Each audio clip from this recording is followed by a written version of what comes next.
Hello, les amis, salut, c'est Sébastien sur Actualia en YouTube et www.actualia.fr. Aujourd'hui sur la chaîne d'info multimédia Actualia Tech, eh bien on va parler de quoi? On va parler d'Apple, et oui, et donc en fait, il n'y a pas si longtemps que... Enfin, ça fait longtemps, oui, effectivement. J'avais dit un jour, Apple c'est pour les pigeons, et puis je m'étais fait un petit pavoiner, ouais, Seb, tu insultes les utilisateurs d'Apple et tout, etc. Et c'était pas le but en fait. Quand je disais qu'Apple était pour les pigeons, c'était tout simplement que, eh bien, il prenait tous les éditeurs, les trucs de matos et tout ça, les constructeurs de matériel et tout pour Apple et tout, prenaient les gens pour des pigeons. Alors je vais vous raconter plusieurs anecdotes et je vais vous montrer la preuve par A plus B à la fin de cette vidéo que, donc en fait, vraiment, eh bien, on prend les gens d'Apple pour des pigeons. Alors, Apple, un monde où tout est cher, faut dire ce qui est, mais c'est réservé vraiment aux pigeons. Alors, je vais vous raconter déjà une première anecdote. À l'époque, en Angleterre, je crois que c'était aux États-Unis, je sais plus. Eh bien, donc, il y a une compagnie qui proposait des voyages, n'est-ce pas? Une agence de voyage peut détecter, quand vous allez sur leur site, si vous êtes sur Mac, Linux, Windows, et en fonction que si vous étiez sur Linux ou Windows ou que vous étiez sur Mac, eh bien, modifier les prix. C'est-à-dire qu'une personne ayant un Mac, donc aller se connecter sur l'agence immobilière avec son Mac, eh bien, tout simplement, eh bien, se prenait une hausse de tarif d'à peu près entre 5 et 10% par rapport à une même personne qui était sur Windows. Pourquoi? Ou Linux. Pourquoi? Parce qu'ils se disent, une personne qui est sur Windows ou qui est sur Linux a moins d'argent qu'une personne qui est sur Mac.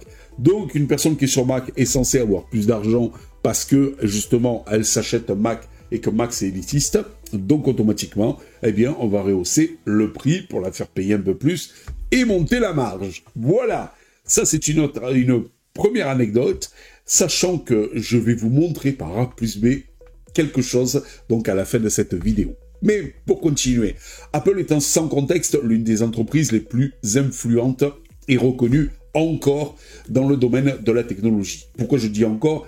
C'est parce que plus ça va, plus ils dorment un petit peu, ils se reposent un petit peu sur leur laurier, ces braves gens. Ces produits, donc les produits d'Apple, qu'il s'agisse donc des iPhones, des iPads, des MacBooks, ou encore des AirPods, et toutes ces joyeusetés, sont synonymes d'innovation, oui, de design soigné incontestable, et d'écosystème intégré et fermé, ça c'est clair. Cependant, cette réputation d'excellence s'accompagne d'un prix souvent jugé exorbitant, soulevant la question suivante: Apple vend-il des produits si chers qu'ils s'adressent uniquement aux pigeons? Alors, c'est bien sûr entre guillemets. Apple a toujours dit que c'était une marque informatique, mais dirons-nous technologique, mais de luxe. Voilà.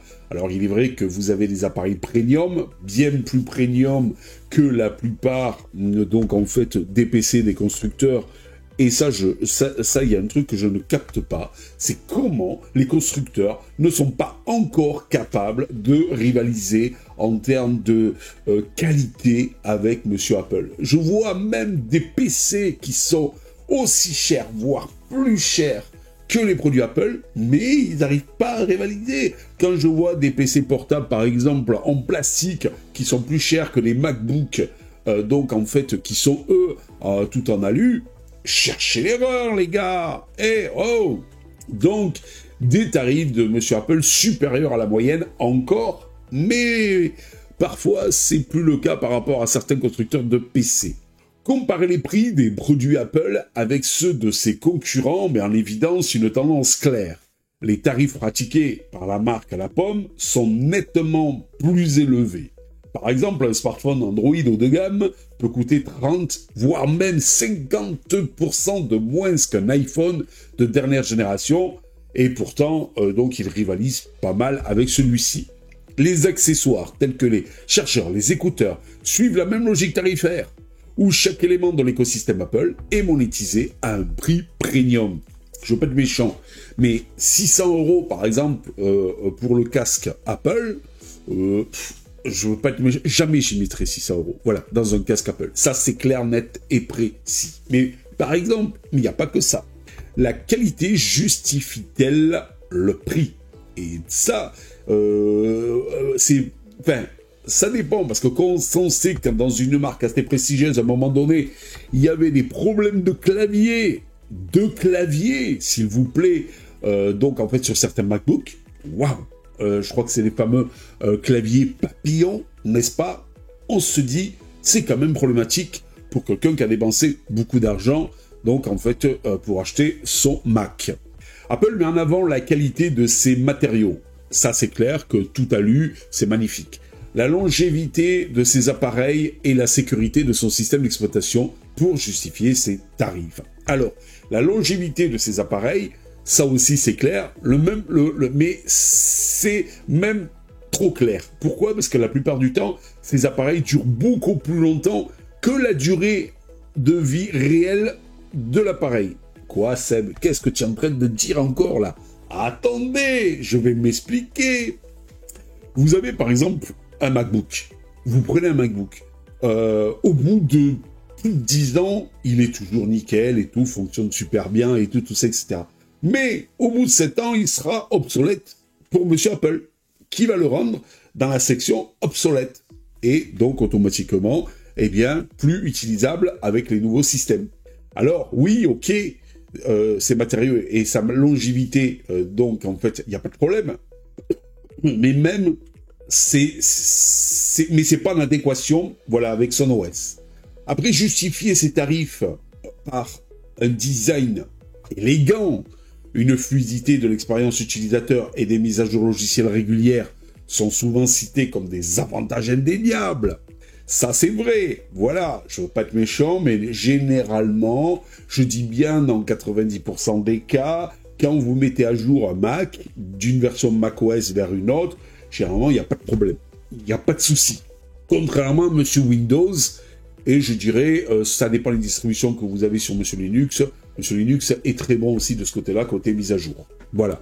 Ben, je veux pas être méchant, mais macOS, Linux, bon, ils sont très proches l'un de l'autre. Voilà, au point de vue, on va dire, allez, architecture entre guillemets, je dis bien entre guillemets. Et donc, le problème, pourtant, certains utilisateurs dénoncent des innovations parfois mineures entre les modèles successifs, ce qui donne l'impression de payer plus pour des améliorations marginales. Après, vous n'êtes pas obligé de passer d'un Mac à un autre parce qu'automatiquement, il y a le nouveau modèle. Voilà, vous n'êtes pas obligé de passer d'un iPhone à un autre parce qu'il y a le nouveau modèle. Quand vous savez qu'un Mac ou un iPhone, c'est une durée de vie d'environ 7 ans, bah, vous prenez quand il sort, et puis vous attendez 7 ans, tranquille, même si y a un meilleur modèle, un mieux, avec plein de trucs en plus et tout, entre guillemets plein de trucs en plus, parce que de plus en plus, quand vous passez d'un modèle à un autre, je veux pas être méchant, mais chez Monsieur Apple, vous avez des innovations qui sont de moins en moins importantes. Il y avait même une rumeur à une époque où Monsieur Apple, donc en fait, c'était même dit, pourquoi pas sortir des appareils tous les 2 ans, au lieu de tous les ans. Alors il avait mis ça sous le truc de la protection de la planète et tout, parce que le mec, il a plus d'idées. Voilà, faut dire ce qui est. Parce que sortir des super innovations, eh bien, tous les ans, matériel comme logiciel, c'est-à-dire pour iOS et pour macOS, ben, c'est chaud quand même. Voilà. À part dire, ben voilà, l'appareil photo sera un peu plus puissant, il y aura un peu plus de mémoire, un petit peu plus de puissance processeur, mais bon, voilà. Puis moi, ce que je reproche aussi à Apple, c'est que par exemple, là, il nous a fait le coup avec son MacBook Air ou MacBook Pro. Eh bien, c'est qu'un Mac, Pro, c'est que en fait, au début, vous n'aviez la possibilité d'afficher que 2 écrans, c'est-à-dire l'écran de votre ordinateur, plus portable, plus un écran à côté. Et comme ça, ils nous ont mis dans le truc, non, c'est pas possible de faire plus et tout. Et puis un jour, oh, évolution magnifique, Monsieur Apple a enfin la possibilité de faire, basculer sur 2 écrans externes, mais attention, avec l'écran interne fermé. Vous voyez, je veux dire, pour du matériel haut de gamme, ça, un PC, il sait faire d'afficher comme ça plusieurs écrans. Voilà, je veux dire, sans difficulté. Et là, vous achetez des ordinateurs bien chers, mais qui n'ont pas la possibilité de faire ça, ou d'afficher que 2 écrans, mais si vous fermez l'écran de votre ordinateur et tout, etc., etc. Je dirais que c'est pas top. Ou alors, parce qu'on a testé sur Actualia, ou alors, eh bien, donc, vous avez votre MacBook. Alors là, je l'ai testé avec le M1, qui n'est censé qu'afficher qu'un écran extérieur. Je branche, bien sûr, sur un des ports USB-C, mon premier écran. Je mets mon deuxième écran avec une Apple TV, et par le système AirPort, je peux donc prendre le deuxième écran, avoir un deuxième écran, plus l'écran de l'ordinateur. Ça veut dire quoi? Ça veut dire que si tu veux vraiment 3 écrans sur ton Mac, c'est-à-dire l'écran de ton Mac, plus 2 écrans supplémentaires sur un MacBook Air M1 ou MacBook Air M2, eh bien, tu dois t'acheter une Apple TV pour commuter au deuxième écran. Voilà, vous voyez, en fait, ils poussent automatiquement à utiliser leur infrastructure, leur système, leur écosystème pour pouvoir faire des choses, mais tout à fait banales que vous pouvez faire avec un PC traditionnel. C'est ça le problème, c'est que si Monsieur Apple a décidé que non, il n'y aurait pas ça, il n'y aurait pas cette fonction, eh bien, la plupart des cas, vous ne l'aurez pas. Ou alors, par des artifices où il faudra payer. Voilà. Et ça, c'est problématique. Donc, Apple, faut dire ce qu'il y a, c'est un écosystème fermé, un piège doré. L'un des arguments majeurs d'Apple réside dans son écosystème intégré, où chaque appareil fonctionne en parfaite harmonie avec les autres, et c'est là le piège, puisque cette stratégie incite donc les consommateurs à rester fidèles à la marque, car passer à une autre plateforme peut entraîner des complications, voire même de gros problématiques. Certains y voient un confort d'utilisation, parce que tout communique avec tout, ça c'est clair de ce côté-là, mais tandis que d'autres dénoncent une plateforme de captivité numérique, les obligeant à adopter des produits et des services supplémentaires pour profiter pleinement de leur appareil. Mais c'est clair que déjà, vous prenez une Apple Watch, elle ne fonctionne qu'avec un iPhone, pas avec autre chose. Vous prenez un Mac, si vous avez un téléphone Android, il n'est même pas reconnu sur la plateforme. Il faut automatiquement, eh bien, avoir un logiciel tiers qui va donc vous permettre d'exploiter plus ou moins, je dis bien plus, moins que plus, votre téléphone Android, mais jamais vous l'aurez intégré dans l'écosystème, donc en fait, de chez Monsieur Mac. Si vous voulez donc l'intégrer complètement, votre téléphone, il faudra un iPhone qui vous permettra de répondre aux SMS, qui vous permettra d'envoyer les SMS directement dans votre ordinateur, automatiquement d'y récupérer tout ce qui est photos et autres de votre iPhone, et même de répondre aux appels depuis votre téléphone, depuis votre ordinateur, si vous avez votre iPhone à côté. Et puis il y a d'autres interactions et tout ça, etc. Mais ça, ce n'est possible qu'avec un iPhone. Vous allez me dire, Windows le fait aussi avec... a tendance à s'ouvrir vers l'iPhone, mais le fait aussi avec un téléphone Android. Voilà, c'est l'application My Telephone, et qui vous permet tout simplement d'aller récupérer les dernières photos, de voir un petit peu le journal d'appel, de téléphoner, d'envoyer et de recevoir des SMS, et tout, etc., etc., etc. Donc... il n'y a pas que ça, voilà, vous voyez, vous êtes obligé, donc alors, vous prenez automatiquement, quand vous passez dans le domaine de chez Monsieur Apple, eh bien, vous tapez la montre Apple, à hors de prix, vous tapez pourquoi pas un iPad, vous tapez, pourquoi pas aussi, un MacBook, avec tout le clavier, la souris Mac et tout, etc., pour profiter au mieux de tous ces périphériques. Par exemple, si vous prenez une souris et un clavier Mac, vous aurez des fonctionnalités que vous n'allez pas retrouver chez les autres fabricants, entre autres la possibilité de faire des gestes bien précis sur la souris qui est tactile de chez Monsieur Mac, pour surfer sur le net et autres, et en plus aussi, d'avoir, comme il reste sur la batterie, de votre clavier et de votre souris sans fil, quand vous les utilisez, et ça directement en natif via Monsieur macOS. Le marketing et l'image de marque, ça aussi, c'est un peu comme une fois, une personne, je me rappelle plus si c'était un député ou un grand... je sais plus c'est qui avait dit ça, qui avait dit s'il y a 50 à 50 ans, t'as pas une Rolex, c'est que t'as perdu ta vie. C'est que t'as mal réussi ta vie. Bon, je pense qu'on est beaucoup dans ce cas-là, parce que personnellement, moi, j'ai plus de 50 ans, et j'ai pas de Rolex au poignet.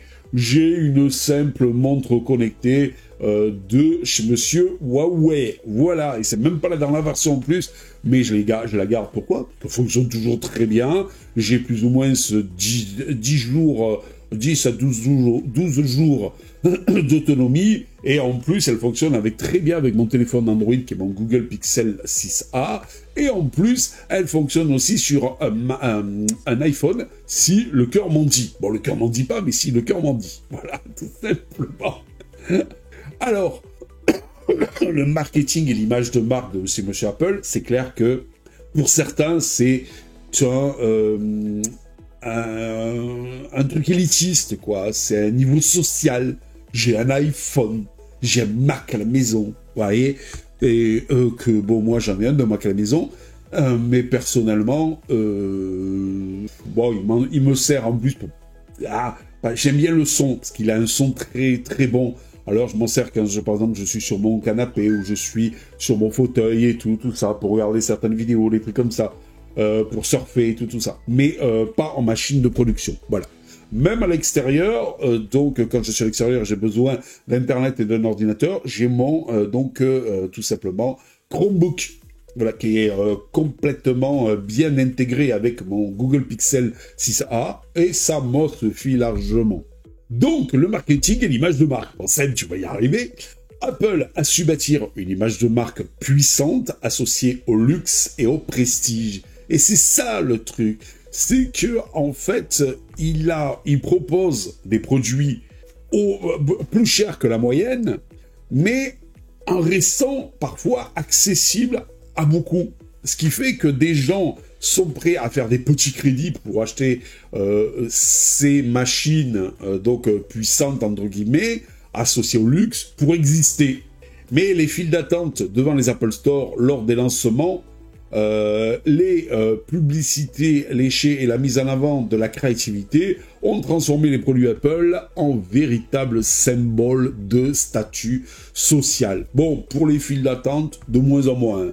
À chaque fois qu'il y a un iPhone qui sort, à l'époque c'était la folie, il y avait des files d'attente de pas possible et tout. Maintenant, j'en vois plus trop, moi personnellement. Enfin, je sais pas vous, mais à chaque fois qu'un iPhone sort, c'est plus la panacée comme avant. Bon après, faut pas se leurrer aussi.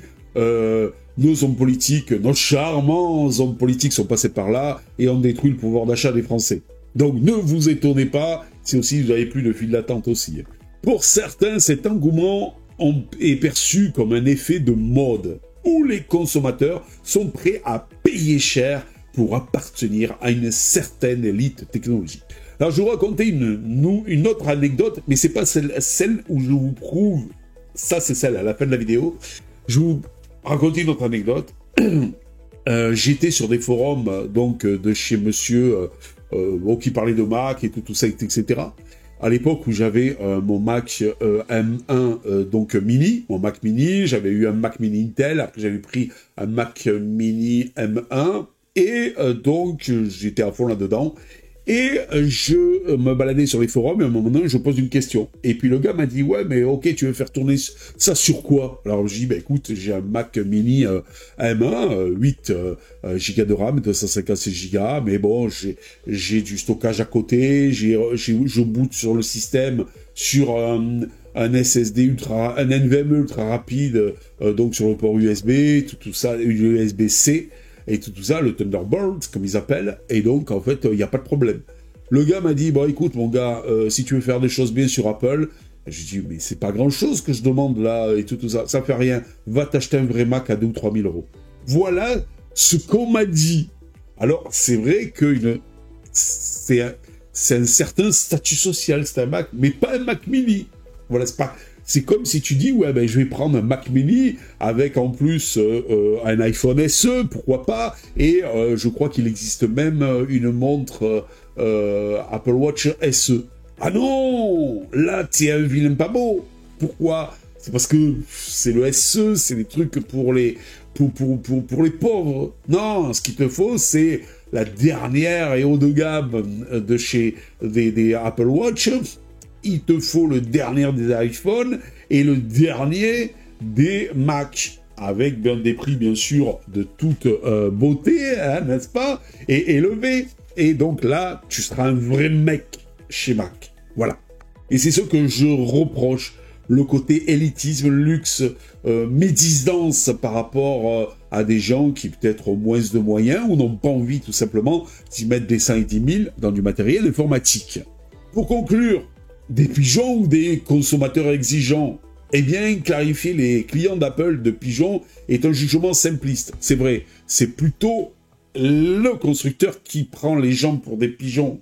Et donc, franchement, un jugement simpliste, le côté pigeon, mais qui ne prend pas en compte la complexité et la décision d'achat. Si certains achètent un produit Apple pour leur image de marque, d'autres le font pour des raisons de qualité, de confort et de sécurité. Et c'est vrai, parce que il y a des archis, il y a des créateurs qui n'utilisent qu'Apple. Pourquoi? Parce qu'Apple, c'est fiable, c'est stable. La plupart du temps, donc en fait, les mises à jour ne vont pas foirer, contrairement par exemple à Monsieur Windows, où pour la 24H2, il y a eu des foirages les unes après les autres. Voilà. Le choix de dépenser plus pour un produit perçu comme fiable et performant relève malgré tout d'une préférence personnelle. Toutefois, il est indéniable qu'Apple capitalise sur son aura pour pratiquer des prix élevés, rendant des produits moins accessibles, alimentant ainsi le débat sur la réelle valeur de ces derniers. Voilà. Mais c'est pas fini. Attendez. Je vais vous montrer quelque chose, qui va vous stupéfier, qui va vous rendre stupéfait. Comment, eh bien, donc, on peut, suivant ce que vous utilisez, eh bien, vous faire payer ou non. Allez, c'est parti. Regardez-moi ça. Et voilà, donc, la dernière petite anecdote, donc, c'est ici, sur, donc, DuckRider. Alors, DuckRider, c'est quoi? C'est une petite extension qui vous permet tout simplement, eh bien, de mettre un thème sombre sur, par exemple, un site internet qui est clair, ou de mettre un thème sombre sur vos emails, par exemple, sur Thunderbird, dont je vous ai parlé dernièrement. Alors, regardez bien, cette extension, si je la sélectionne pour notre ami Google Chrome, eh bien d'ailleurs je l'utilise, elle est complètement gratuite. Si je l'utilise pour notre ami Firefox, comme vous pouvez le voir ici, elle est complètement gratuite. Si je l'utilise pour Edge, elle est complètement gratuite. Mais si je la veux pour Safari, n'est-ce pas, sur Apple, qui est le navigateur Apple, eh bien, elle coûte 4,99 €. Donc, ce qui veut dire que si vous êtes un utilisateur de Windows ou de Linux avec Safari, de Windows ou de Linux avec Chrome ou Edge ou Firefox, c'est gratuit pour vous. Par contre, si vous êtes un utilisateur de Apple et que vous l'utilisez obligatoirement Safari, ça vous coûtera 5 $. Pourquoi cette discrimination? Je vous mettrai le lien en dessous dans le descriptif de la vidéo pour que vous aussi, vous puissiez voir cette aberration. Qui veut dire, en 2 mots, si vous voulez donc, si vous êtes un utilisateur d'Apple, c'est que vous pouvez payer. Donc, vous allez payer. Par contre, si vous êtes un utilisateur de Chrome, de Firefox ou de Edge sur Windows ou Linux, vous avez moins d'argent. Donc, allez, on va vous la faire gratuite. Voilà. Allez, sur ce, je vous dis ciao. N'oubliez pas le petit pouce en l'air, n'oubliez pas de vous abonner. Tout ça pour nous encourager dans cette belle aventure multimédia. Je vous dis ciao les amis. Bye bye. Si vous avez aimé cette vidéo, abonnez-vous, mettez un pouce en l'air, et partagez cette vidéo, merci, cela fait toujours plaisir.